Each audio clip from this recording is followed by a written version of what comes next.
Let me ask you something. Would you buy a car that looks amazing, costs less, but you're not sure how it'll hold up after a few years? That's the real debate between Chinese cars and Japanese cars. Online, everyone is fighting. Some people say Chinese cars are the future. Others say Japanese cars are still the best. But most people miss the real point. This isn't about brands, it's about risk. Chinese brands like BYD, MG, Geely, and Chery are everywhere now. New designs, big screens, lower prices. So the question is simple. Are Japanese cars finally falling behind? Or do they still make more sense? Let's break it down properly. Reliability versus speed. Japanese cars were never built to look exciting. They were built to last. That's why you still see old Toyotas on the road. That's why mechanics trust Japanese engines. That's why resale value stays high. Japanese companies take their time. They test everything. And yes, sometimes that makes their cars feel boring. Chinese companies move differently. They move fast. New models come out quickly. New tech shows up faster. Designs change every year. That's not a bad thing, but it also means some things don't get tested for a long time. And problems usually show up years later, not on day one. Something most people don't know. Here's a fact that surprises people. China now makes more cars every year than the US, Japan, and Germany combined. That's not small anymore. That's huge. Companies like BYD even make their own batteries. They don't just build cars, they control the whole process. So no, Chinese cars aren't cheap junk.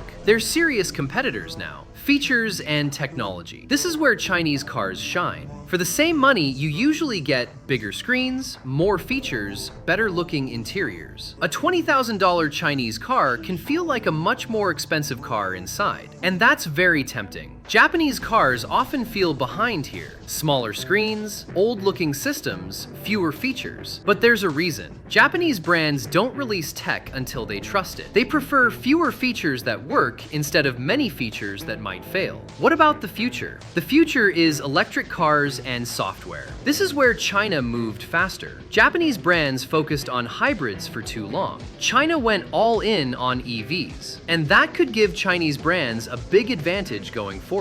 But cars aren't just technology. You also need service centers, spare parts, long-term support. And this is where Japanese brands are still very strong. Let's be honest, Chinese cars still have some problems. We don't fully know how long they'll last. Resale value is usually lower. Some cars have software issues. Japanese cars aren't perfect either, but they're predictable. And for many people, that matters. So here's the simple truth. Choose a Japanese car if you plan to keep it for many years. You want peace of mind. You care about resale value. Choose a Chinese car if you want the most features for your money. You like new technology. You change cars every few years. It's not about which country is better. It's about what kind of buyer you are. Same budget. Would you choose a feature-packed Chinese car or a reliable Japanese one? Comment Chinese or Japanese and tell me why.